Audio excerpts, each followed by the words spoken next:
Olá, aqui o meu tempo. Boa tarde a todas e a todos. Obrigada, doutor Eduardo. Obrigada pela presença dos alunos, né? Eu acho que esse é um momento extremamente importante de vivacidade da escola, que o doutor Prudente tem comandado.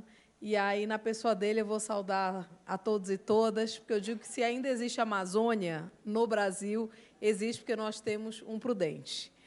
Todos os juízes, todos os desembargadores têm, claro, o nosso carinho, nosso respeito máximo, mas eu faço esse simbolismo pela prudência, né, que não por acaso o nome dele traz essa referência, mas pela sucessão de decisões favoráveis à Amazônia. Não é ao Ministério Público, não é à ABC, é à Amazônia e ao Brasil que ele tem propiciado que nós possamos apreciar e utilizá-las. Então, muito obrigada, doutor Prudente.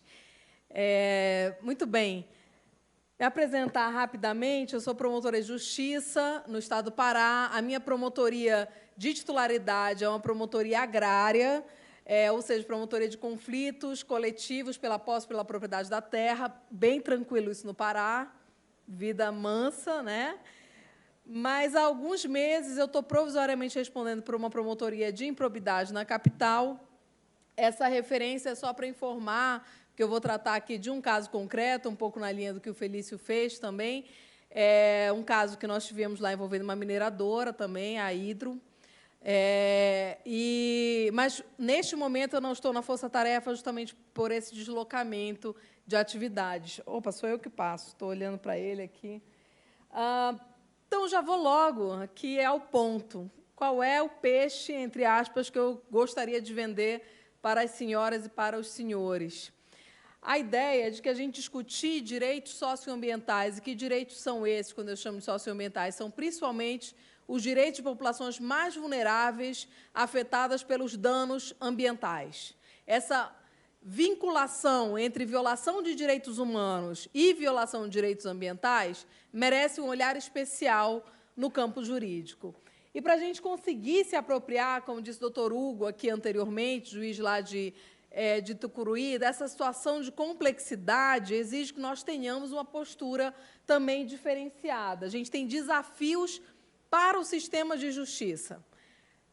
O que mais nos comprovou, o que mais demonstrou essas últimas tragédias sucessivas ocorridas no Brasil, no campo ambiental, é que, infelizmente, as nossas instituições, a nossa institucionalidade não dá conta desse tipo de problema. Nós não conseguimos. Então, hoje, Abrolhos grita, né, a nossa insuficiência, e não é de A, B ou C, não é do juiz fulano, cicrano, não é do promotor A, B ou C, não é do procurador A, B ou C, é a nossa insuficiência como sociedade. Nós contaminamos um santuário natural, e nós estamos aqui falando também de proteção da biodiversidade. Compreender que esse aparato é insuficiente exige que nós busquemos repensar algumas estruturas, algumas estratégias. Então, um pouco do que eu gostaria de conversar com os senhores e com as senhoras é que a gente utiliza, e aqui pegando o gancho do Felício, nós utilizamos pouquíssimo no Brasil o Sistema Interamericano de Direitos Humanos. O Sistema Interamericano de Direitos Humanos fornece dados, paradigmas de proteção de direitos importantíssimos. Por exemplo, talvez pouca gente tenha essa referência, mas a gente já tem decisões do sistema que diz o seguinte: todo o aparato de direitos assegurados a povos indígenas também se servem aos demais povos e comunidades tradicionais. É um precedente do caso Saramacá versus Suriname, por exemplo, que já tem mais de uma década de decisão.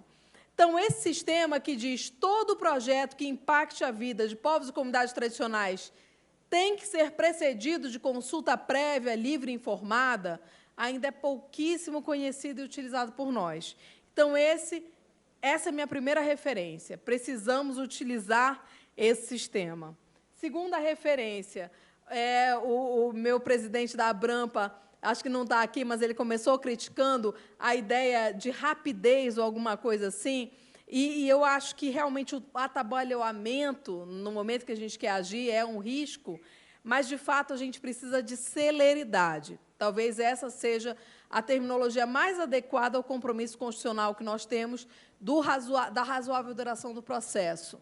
E o que é a razoável duração do processo em termos de impactos socioambientais? As pessoas não podem passar um dia sem água. O ser humano não pode passar um dia sem água. A decisão precisa, sim, ter a celeridade que a dramaticidade das questões nos confrontam, nos oferecem.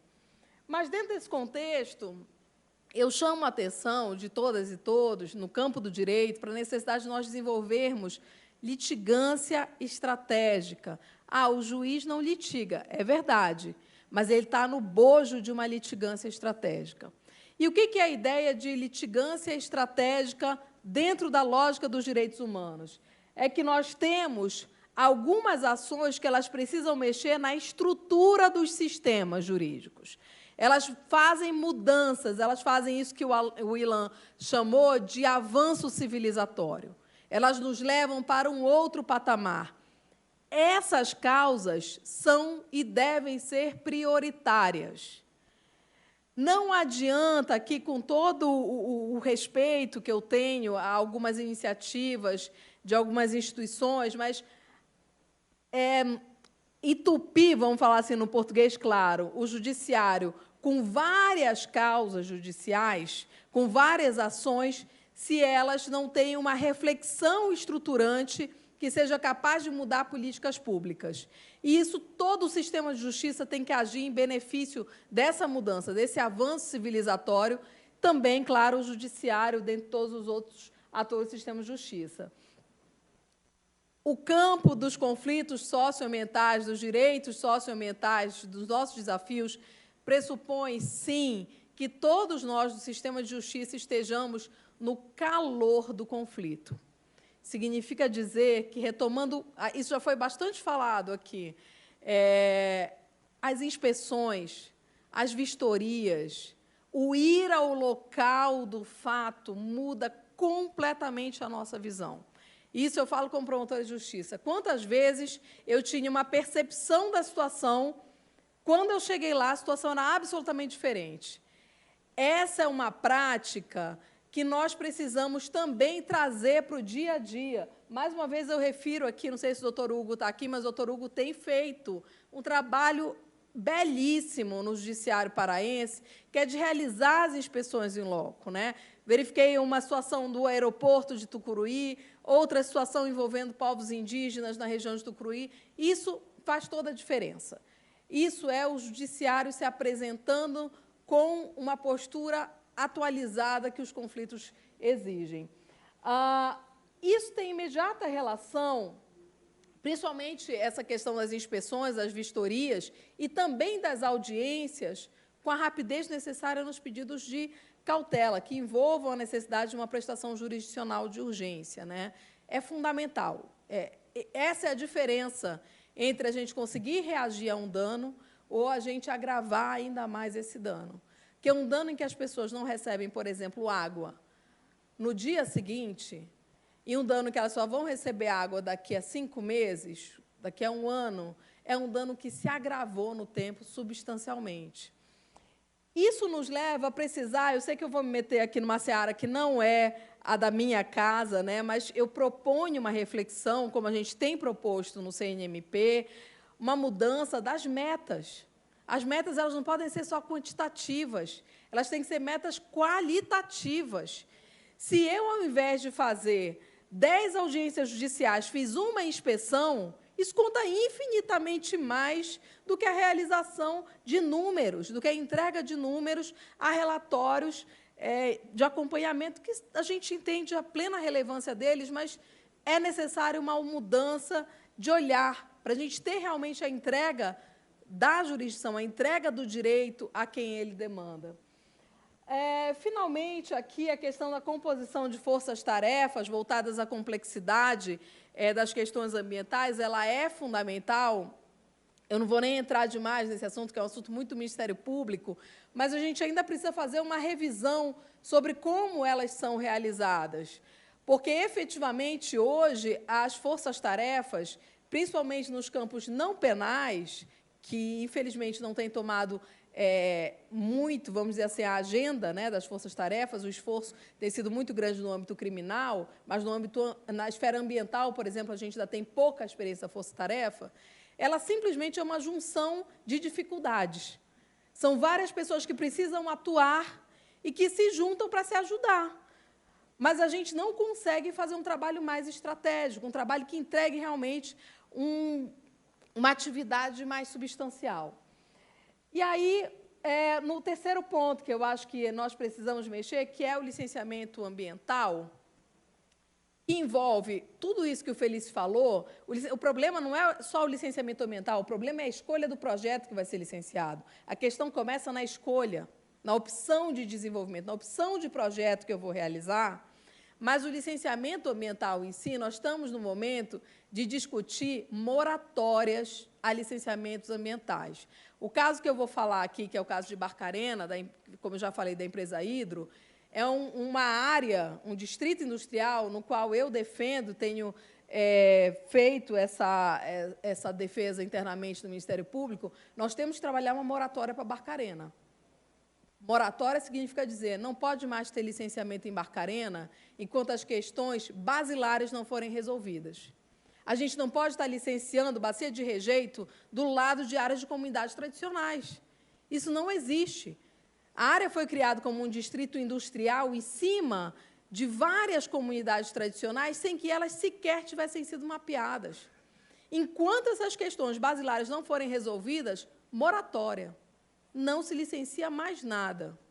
Eu tive a infelicidade de ter um voo em que eu precisei arremeter 2 vezes de Guarulhos e voltei para Confins outro dia desses, e sobrevoei 2 vezes aqui o aeroporto de Confins. Fiquei muito impressionada com a quantidade de barragens. Belo Horizonte está sitiada.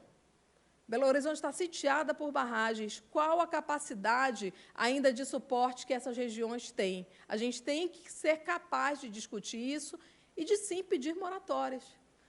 A gente pode, sim, pensar nos tempos da mineração. Se fala muito na rigidez locacional, que é um fato, ou seja, eu só posso minerar naquele local, mas não temos rigidez temporal. A gente pode, como sociedade, decidir o melhor e o mais adequado momento e a mais adequada tecnologia para aquela atividade.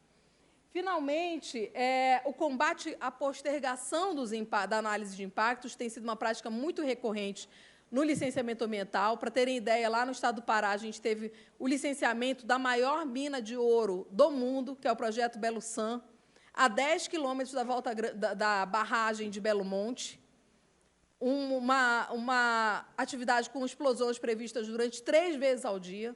Não existe clareza sobre o impacto dos abalos sísmicos na barragem de Belo Monte. Existe um laudo, um estudo técnico, mas isso não está resolvido, do meu ponto de vista, pelo menos. Semana que vem nós estamos indo para uma vistoria lá no local. E o que acontece? Nesse licenciamento ambiental, simplesmente o órgão ambiental deixou para a licença de operação os estudos sobre impactos em terras indígenas.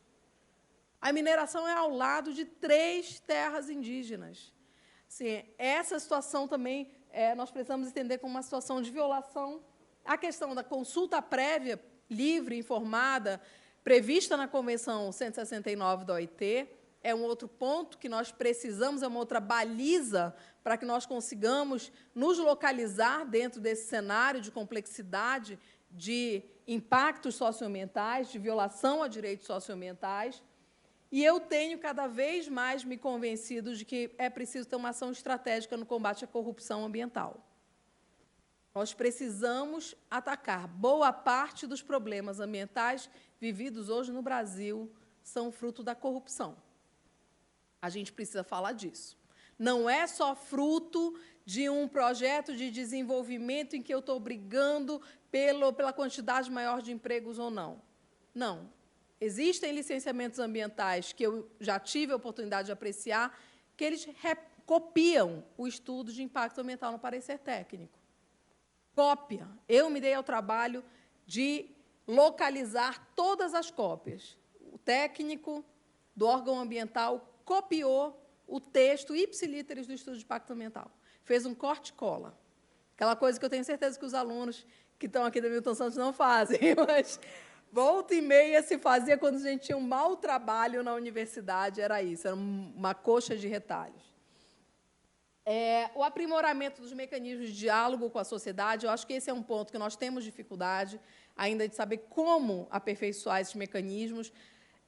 Faço a reflexão, no caso da Hidro, de que esse é um ponto que a gente precisa aprimorar, amadurecer mais, e tenho certeza que os colegas estão trabalhando nisso.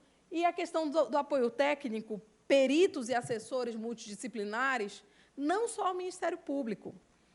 Na vara ambiental, né, no juízo na Espanha, ali no sul da Espanha, na comunidade de Valência, a gente tem o perito judicial ambiental, que auxilia o juiz.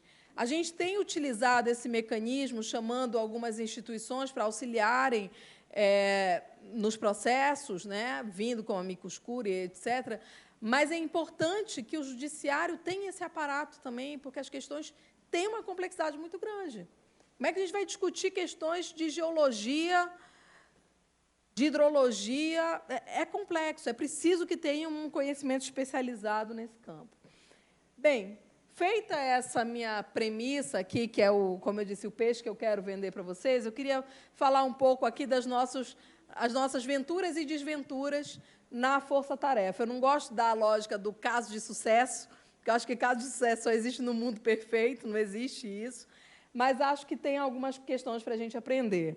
Essa daqui é a... Não sei se vai ter uma luz. Isso aqui é a planta da mineradora Hidro, né? Ela cabe aqui esclarecer, de fato, o nome da empresa formal no Brasil é Alunorte.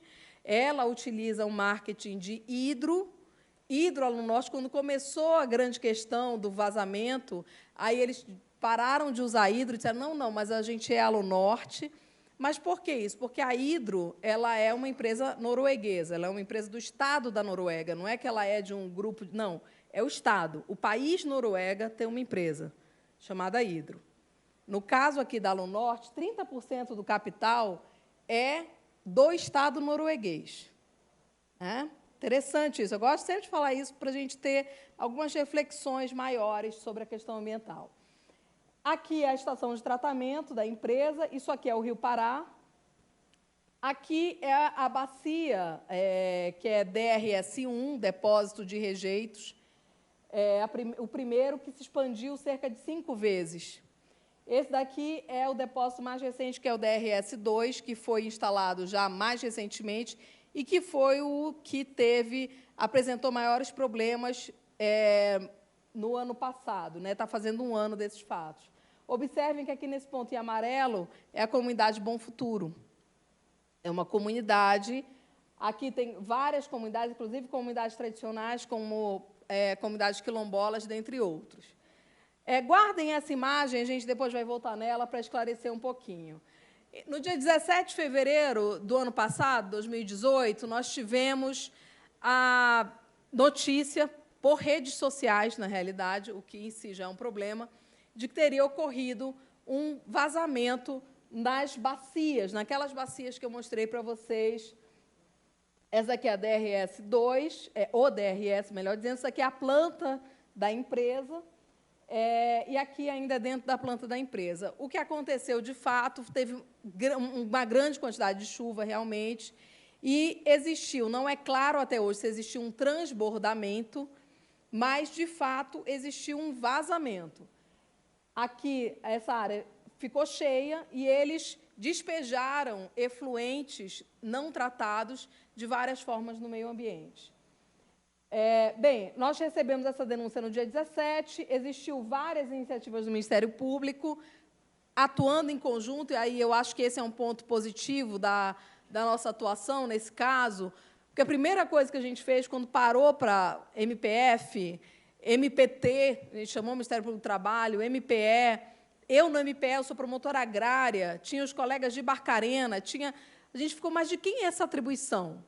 A gente disse, quer saber? A gente vai investigar. A atribuição ela vai aparecer. Ninguém vai brigar, vamos junto. Vamos todo mundo junto. E a gente foi para campo, e essas vistorias aqui nós fizemos conjuntamente. Pega técnico do MP, pega técnico do MPF, vamos para lá para saber o que está acontecendo. Foram feitas vistorias. O que a gente verificou? Essa aqui foi uma vistoria feita pelo doutor Laércio, que é o promotor de Barcarena. Foram chamados órgãos de fiscalização, Instituto Evandro Chagas. De pronto se verificou a alteração da coloração do igarapé, a ausência de qualquer barreira física entre a bacia de rejeitos e a comunidade Bom Futuro. Significa dizer que isso daqui, voltando, isso aqui é de livre acesso, as pessoas andam livremente, sem nenhuma barreira física.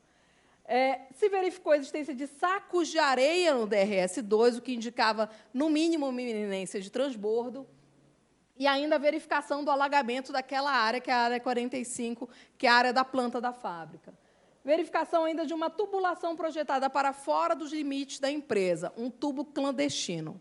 A empresa mantinha um tubo clandestino para o despejo de efluentes não tratados. Muito bem, teve coleta de água do poço para fazer exame.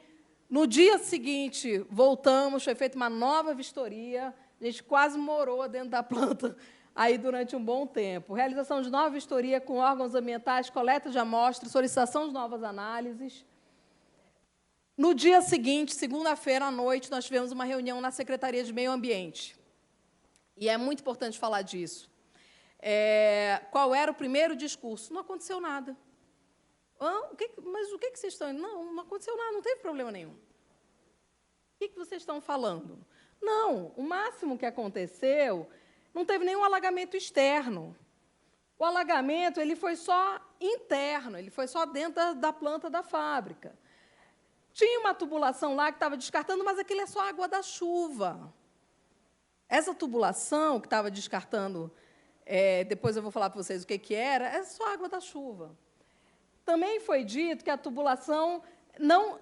E aí eles admitiram, a SEMAS disse, não, realmente não está licenciada, essa tubulação não faz parte do licenciamento.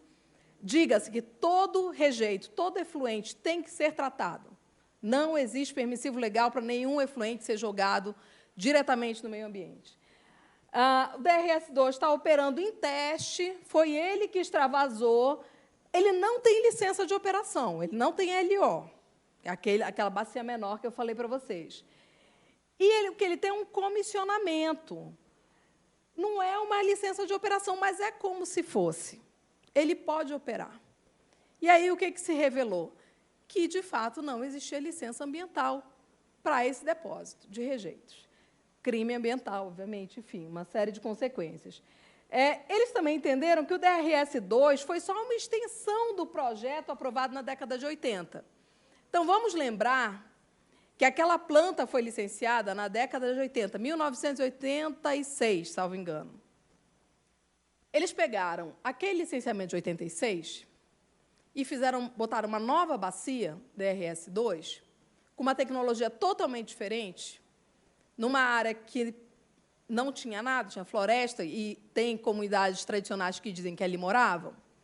Eles aproveitaram, requentaram aquele licenciamento. E, ao invés de pedir uma licença prévia, eles pediram uma licença de instalação e obtiveram. Com essa licença de instalação, eles começaram a operar num comissionamento. Tudo absolutamente irregular, né?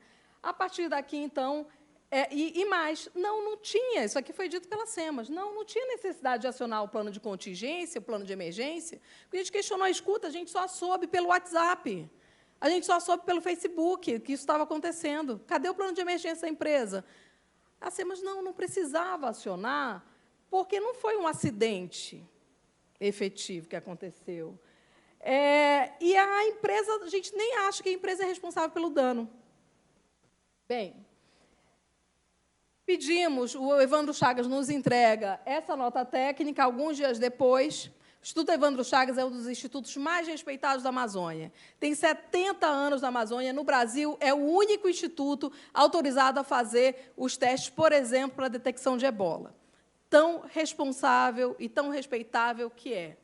No dia 22, o Evandro Chagas nos entrega essa nota técnica, eu não vou ter mais tempo de falar suficientemente sobre ela, mas, basicamente, ela nos diz, olha, o que estava lançando aqui Tinha resíduo, sim.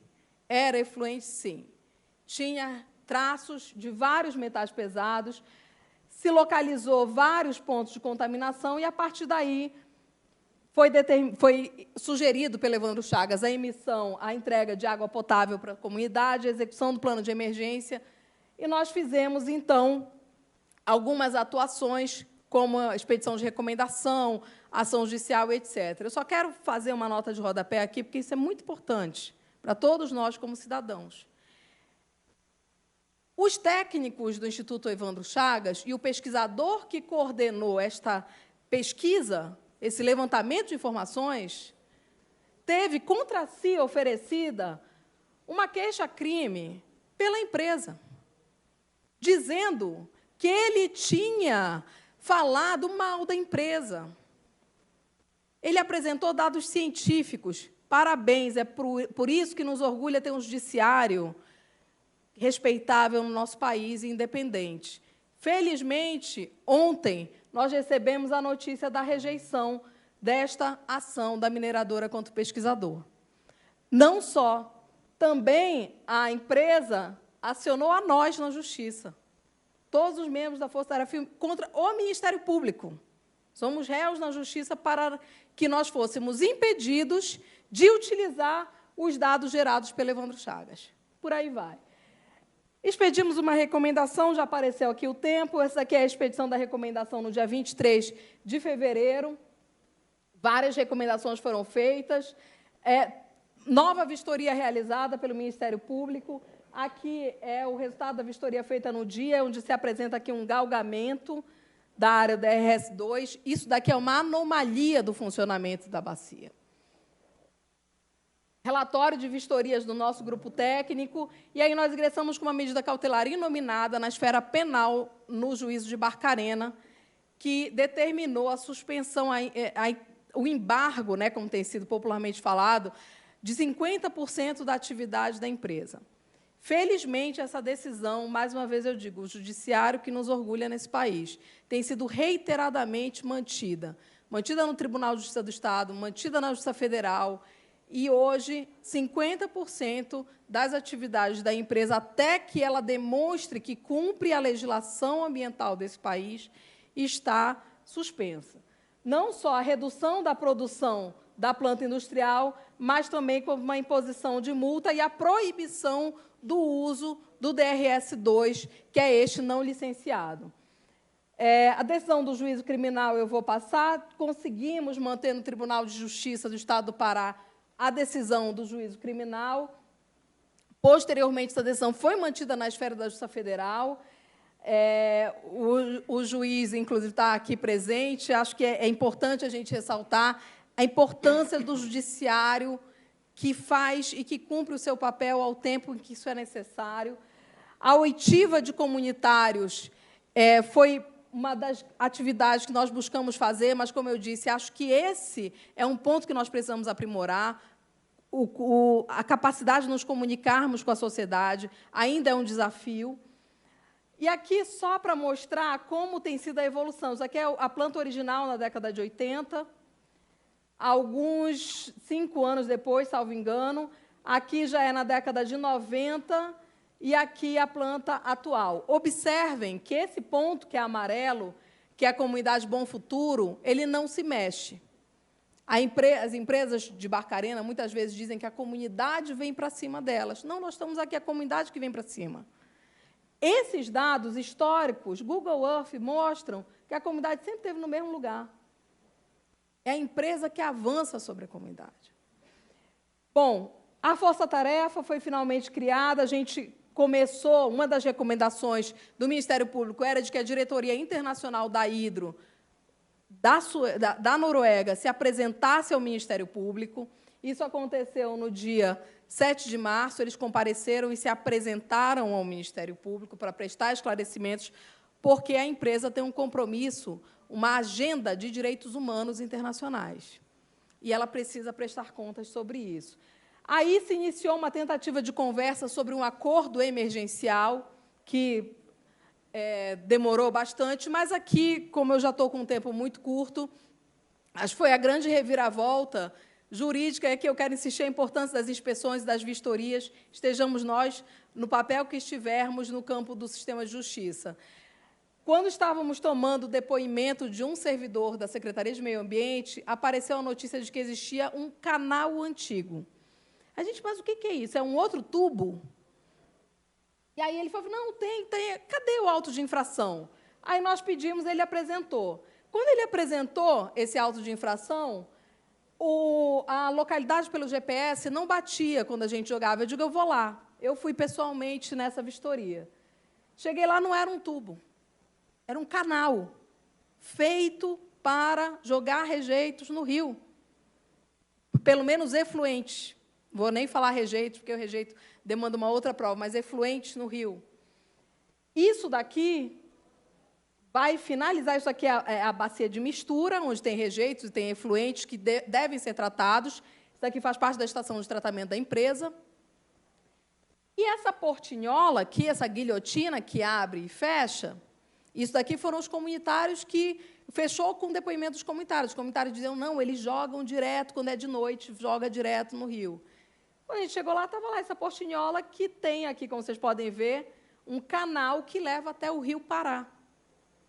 E foi esse fato que, vamos dizer assim, federalizou, né, no popular, como a gente diz, a questão que, para a gente, fechou realmente a competência da Justiça Federal. Então, tudo bem, todos nós contribuímos, e o caso foi apresentado já em termos de ação cautelar ao juízo federal.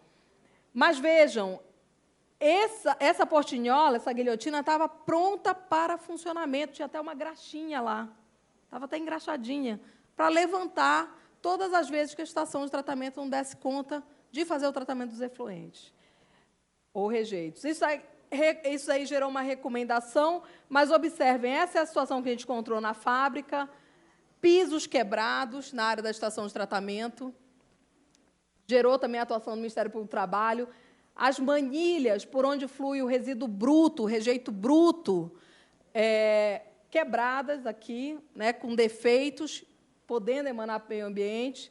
Nova vistoria, estou dizendo que a gente quase morou lá, que a gente foi analisar o cumprimento da recomendação e detectou que realmente eles tinham feito a vedação do canal, mas esse canal a gente tem notícia de que ele existe há muitos anos e servia para essa finalidade. Tentativas de diálogo com a comunidade, a gente fez uma audiência pública ano passado, antes de tentar fazer a proposta de TAC e antes de avançar nos debates, mas para prestar informações do que tinha sido feito em um mês. Semana passada teve audiência pública de 1 ano do acontecido, do desastre, e todos os fatos, né, todas as audiências públicas estão no YouTube. Nós fizemos questão de dar a maior transparência possível. Todas as peças, recomendação, ofício, ações, decisões, estão disponíveis. Isso, infelizmente, demorou um pouco para sair, mas estão hoje disponíveis no site do MPF. Entramos com um pedido de urgência, né, como eu já disse, na Justiça Federal, foi mantida a decisão, foi dado parcialmente o que nós tínhamos pedido, mas foi mantida a decisão de suspensão de 50% das atividades. Realizamos nova reunião com representantes de comunidades para tentar aí ver para onde a gente conseguiria caminhar. No meio disso tudo, as emoções não paravam. A gente pede um laudo da qualidade da água que estava sendo distribuída para a comunidade e qual não é a nossa surpresa ao descobrir que essa água era uma água contaminada. A empresa estava distribuindo água contaminada, segundo o LACEN, isso é um dado público, de um órgão público, para a comunidade. O que gerou aí uma outra atuação na esfera penal e por aí vai. O tema hoje ele faz parte do debate sobre direitos humanos em empresas.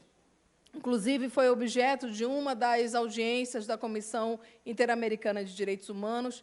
As organizações como a Conectas acompanham isso do ponto de vista de direitos humanos em empresas. E aí, para fechar, então, o contexto, tudo isso era um pouco para simbolizar esses pontos que eu referi. Inicialmente, a necessidade da gente ter um paradigma de direitos humanos para enfrentar esses casos.